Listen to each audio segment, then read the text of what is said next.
Welcome to a brand new episode of the Focus Bee Show, and I'm delighted to be here today with Nicole Tschierske. Nicole helps people, women more specifically, in tech and in science to become the go-to expert or to be recognized as a go-to expert in their field. Thank you so much for joining the show today, Nicole. Well, thank you for being here, or thank you for inviting. I'm so confused, sorry. But because the last time we did an interview, it was me interviewing you, so it's the other way around right now. Yes, I was about to say, it's great to see you again because we met, Nicole interviewed me for her summit, and so I gave some productivity tips. We spoke a bit about procrastination, but today it's the other way around. So thanks again for being here. Before we launch into the sort of deeper topics that we have planned for today, would you like to share with us a bit about your journey and why you're focusing on this area at the moment? Yeah, sure. So my background is in science too. I studied food chemistry and did my PhD in chemistry in the cosmetics industry, and worked also in consumer goods innovation for a little while. And I thought that is going to be it, and that is where I'm going to stay forever and have my conventional career path, being a lab manager at some point or what have you. But then there was a time when, due to a restructuring in the company where I worked, all of my projects were put on hold. And long story short, for about 1.5 years, I had almost nothing to do, which was horrible. So speaking of overwhelm and burnout, I was completely underwhelmed and bored out, so to speak. And with that, because it started to seep into other areas of my life, I sought the help of a coach. And within 4 sessions, I noticed my energy coming back. I noticed that I started to try new things again, because I only ever kept doing the same thing, hoping something would change, but he kept me exploring new avenues. And so on one hand side, that led to a brand new job within the company where I worked, where I then was super happy. But at the same time, I was like, how did he do that with me? I want to be able to do that too for people. And so that is when I started coaching training. And at the beginning, not even with a really big intention to make this a business, but then, I went deeper and deeper into the rabbit hole, and I just had so much fun doing it and seeing how I can help others bring about these types of transformation for themselves.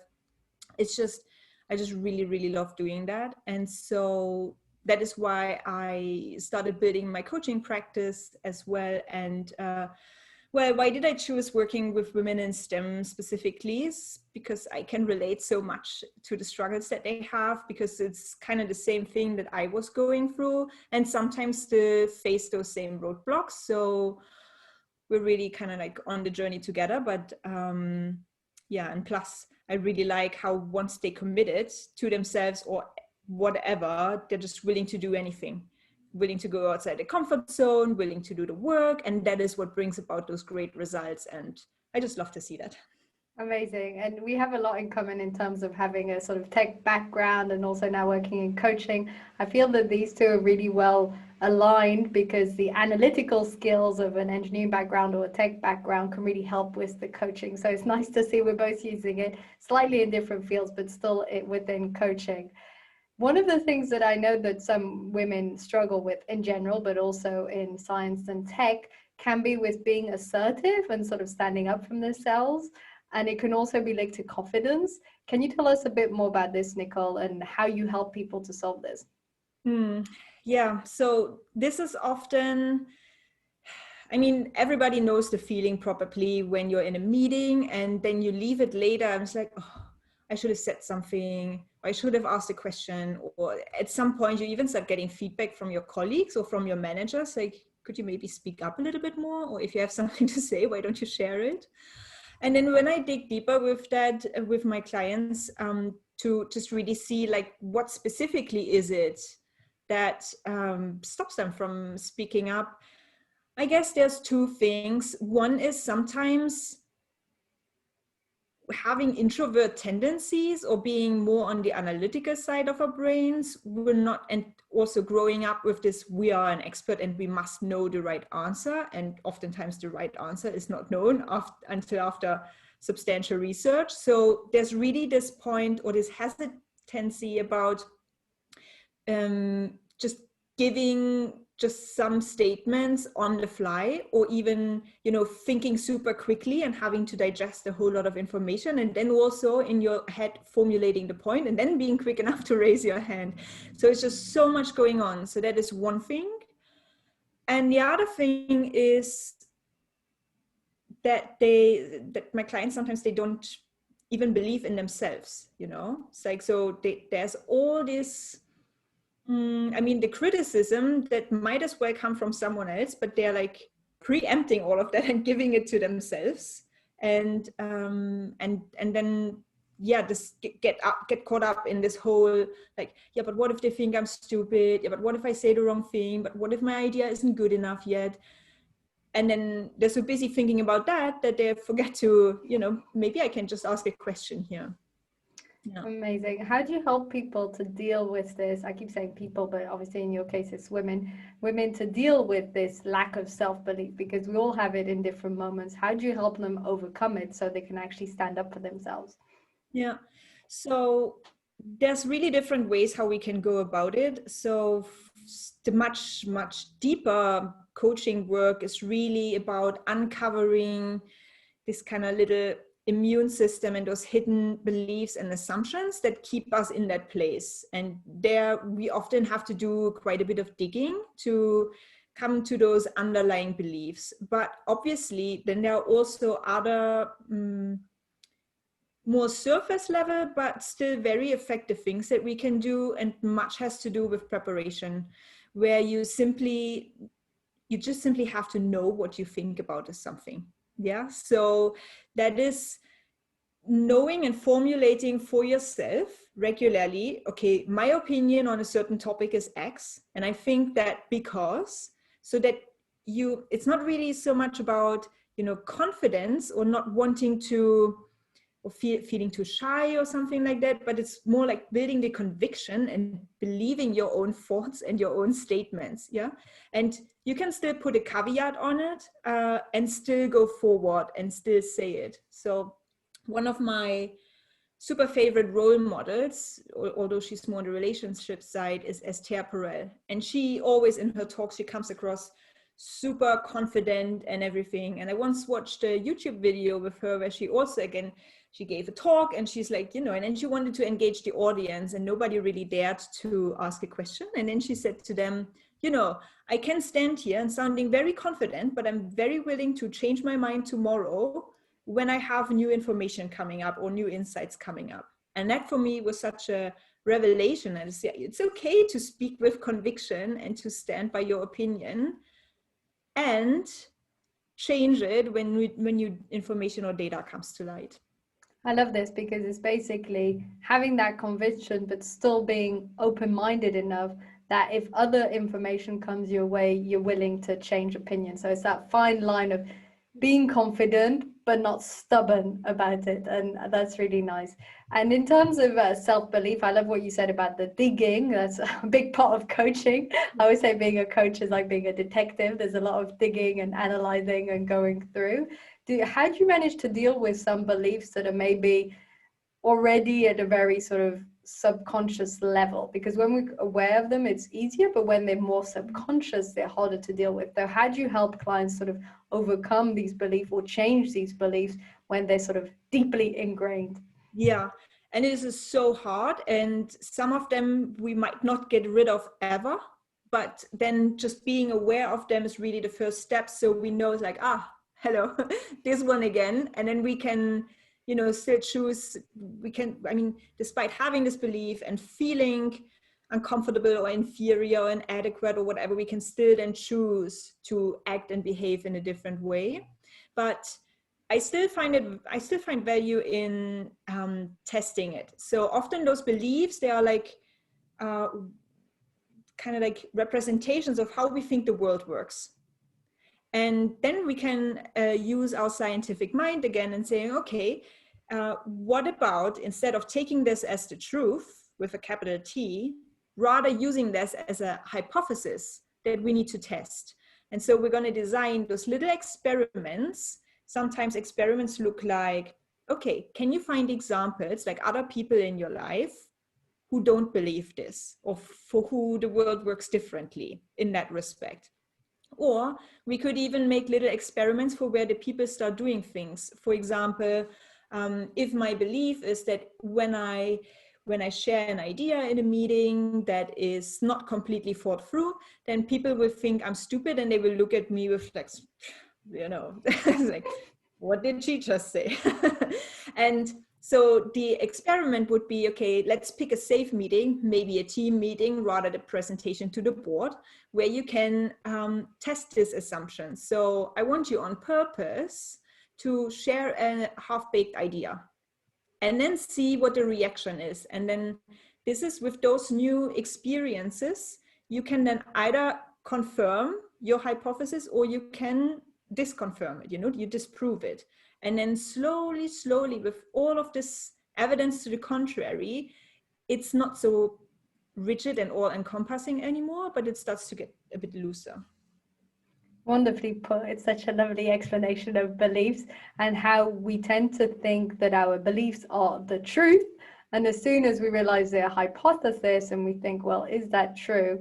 Then things start to change. I also feel that when we believe them to be the truth, we don't question them. And also we have this filter where everything that confirms our belief, and that can be beliefs about ourselves or beliefs about the world, everything that confirms our belief, we sort of validate in our mind. And as soon as something goes against that, let's say, for example, what you mentioned about being in a meeting, maybe there was a time that person said something that was a half-baked idea, like you put it, but they had approval. But because that didn't go with their belief of, I can't do this, they just forgot about it. And this is where coaching can really help, because it can either help you pull out these memories that you've forgotten that go against your belief, or create new experiences. So it just all brought me back to when I first discovered beliefs when I was doing my coaching training. And it was really nice to hear it put again this way, because lots of people listening probably don't know about this or how to manage it. And this is something that if you're listening, you can do it yourself. You can look at the beliefs you have and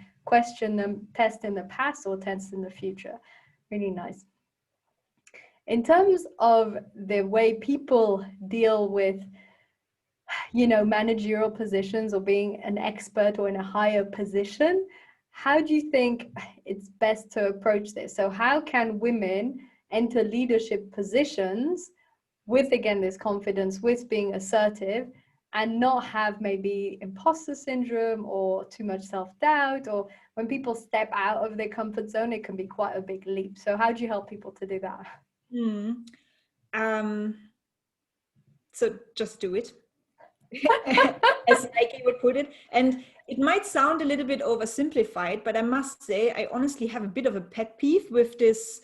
Oh, you lack your confidence. Yeah, you're not confident, and oh, you have imposter syndrome. It's like, you know, the problem with that is, I mean, I don't want to invalidate the feelings, you know. It's like I know very well how it is when you feel shy, when you don't feel confident, when you don't feel like you can believe in yourself or your abilities, or when you feel like people will find out, you know, that whole imposter feeling. I get it. But I don't think putting a label on it and now all of a sudden that is all I am, it can be like it.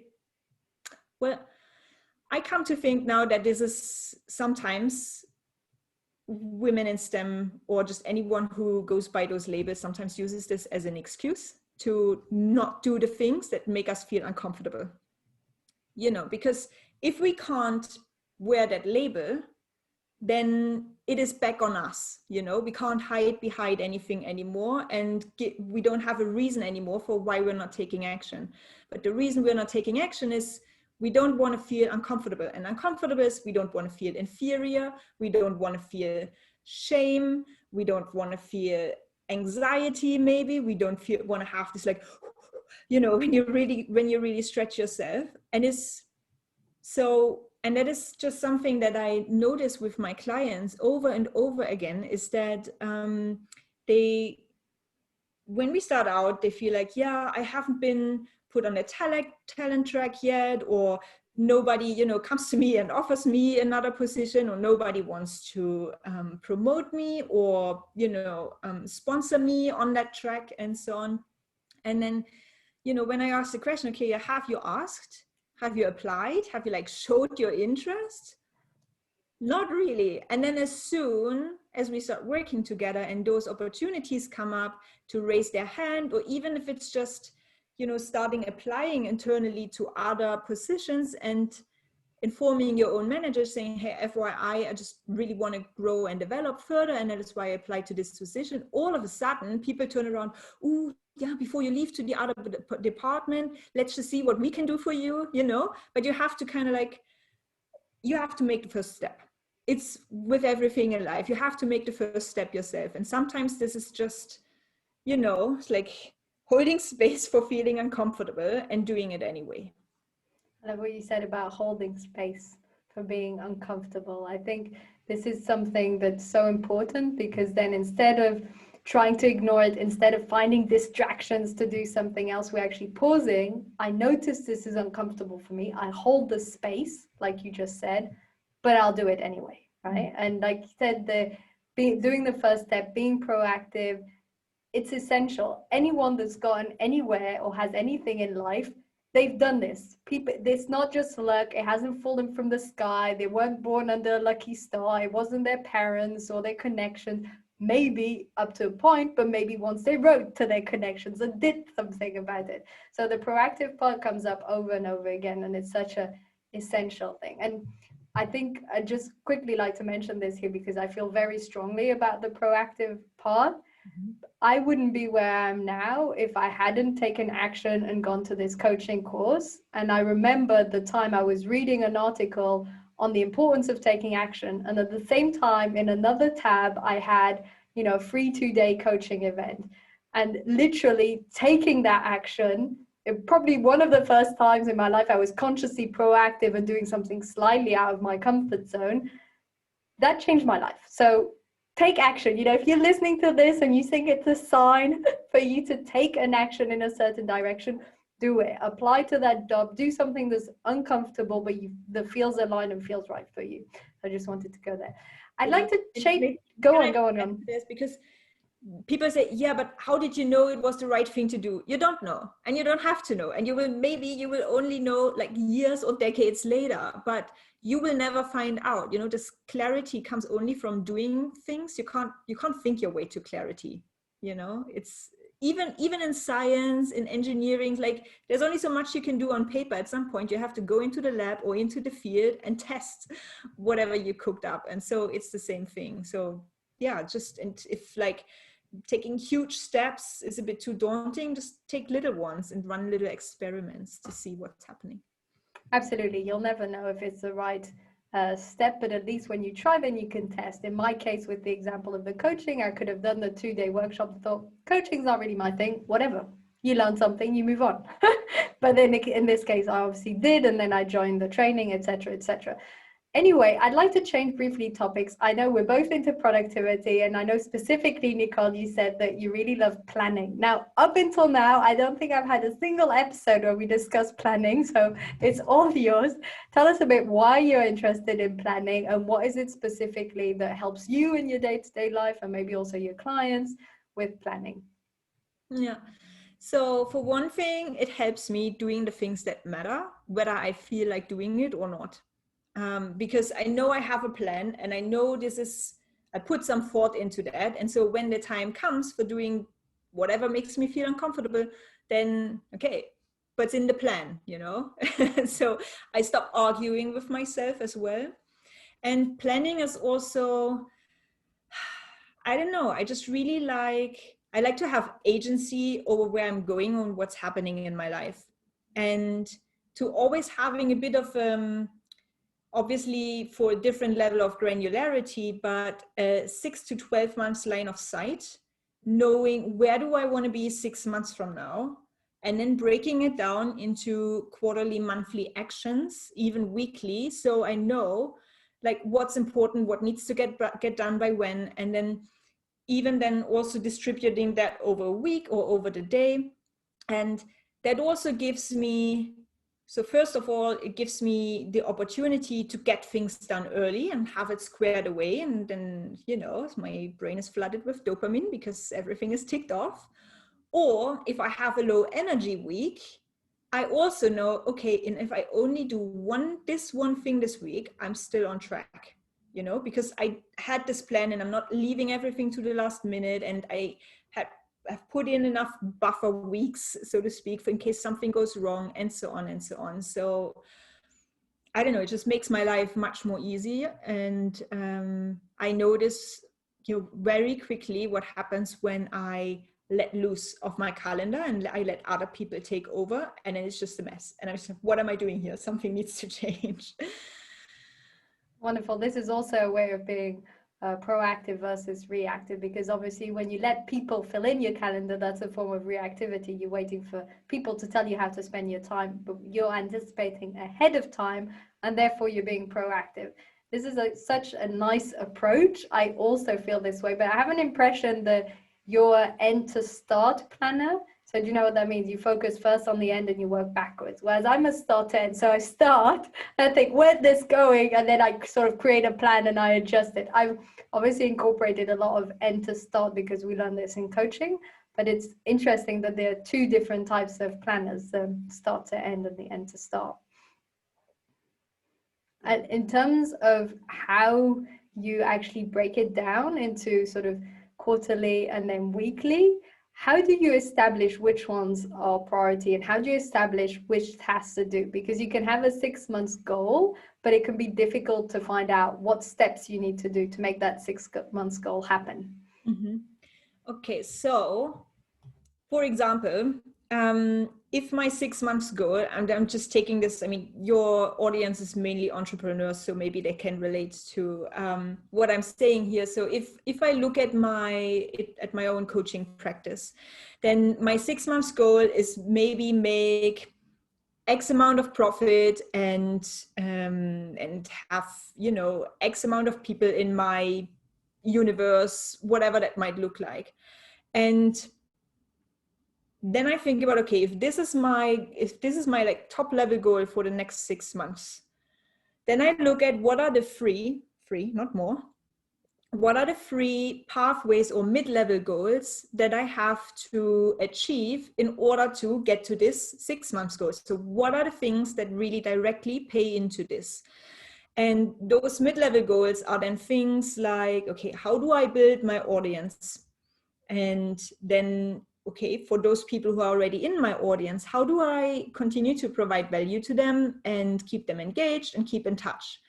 And then for those people who then choose to work with me, like, what are the things I want to do for them in order to, you know, and all of this in the end provides that kind of value that people want to see in their own lives and that they are willing to pay me for, which is then feeding into my profit goal, which is, I mean, obviously we can also talk about things like impact goals, for example, like how much money do I want to donate? How much of my time do I want to donate? But all of this needs to be kind of like made available or made possible. And that is where I then have those 3 mid-level goals. And then for each of these mid-level goals, I define daily or weekly actions. So things that I have to do. So for example, to build my audience, it would be things, go on a podcast or post content on LinkedIn or connect with people on LinkedIn. And so these would be my clear defined tasks that I will do. And then I know, okay, if I do those consistently, all of the time, then it builds my audience, which is part of achieving this 6 months goal. And then in terms of what do I do with the people who are already in my audience, then it's mainly about offering them a free workshop or offering them a short 30-minute free session or writing an email every week that provides them some insight. And then for my clients, it's things like, okay, obviously having coaching sessions, reviewing their reflection work that they do and giving additional input, or maybe creating extra resources for them. And so that goes there. And so this is how it's going together. And then every 3 months, I draw another map like this. And I evaluate, okay, what are the things I have been doing which do I like? And I know you are big on this one too, you know, what gives me energy and what do I like doing and what worked, you know. If I only like doing it, but it doesn't work and doesn't pay into the goal, then okay, maybe it's not the thing to do anymore. But also if it pays into the goal, but I dread it every time, it also needs to go. And so that is where I'm evaluating. And then after 3 months, I'm like amending the map slightly and continue doing more of what works. Amazing. It all sounds so structured. I wonder if when I talk about productivity, I saw the structure of that. It's very nicely put. And I love this review every 3 months. So every quarterly, it's great to review, first of all, your goals. Also, you might have changed your mind. You might want to do different goals or a different rhythm. And I loved what you said about, are you enjoying it? And is it contributing to the goal? And I feel that one of the struggles as an entrepreneur is to know which tasks to do, know which ones are important and prioritize. I know that when I began, this was a huge struggle for me, which is why productivity means a lot, because having this feeling of you're putting your energy and time in lots of different directions, but you don't know which ones pay off, which ones are worth it. If you're doing it right, it's a mess. So I'm happy to see that you've also figured out this whole way of working, way of going around things. And in terms of when you are actually reviewing every quarterly, so you look at what's gone well and what you can improve. And then where the tasks that you said that you sometimes find draining and don't necessarily, or maybe do contribute to your goal, do you sometimes then delegate them, or do you eliminate them completely, or do you revise them? So there are different ways. If there's no way of getting around it, I just have to trick myself into a flow state, you know, either by finding more meaning in that task or by doing it in a way that, you know, kind of like, you know, if it's a very non-challenging and boring task, then I need to find a way to make it more challenging for myself so I get back into flow. If it's just completely overwhelming me, then I need to break it down a little bit more. And sometimes I just put like a super juicy reward at the end of it. It's like, oh, if I get this done in an hour now, then I can whatever, binge Netflix for 2 hours or whatever is, you know, important to me in that moment.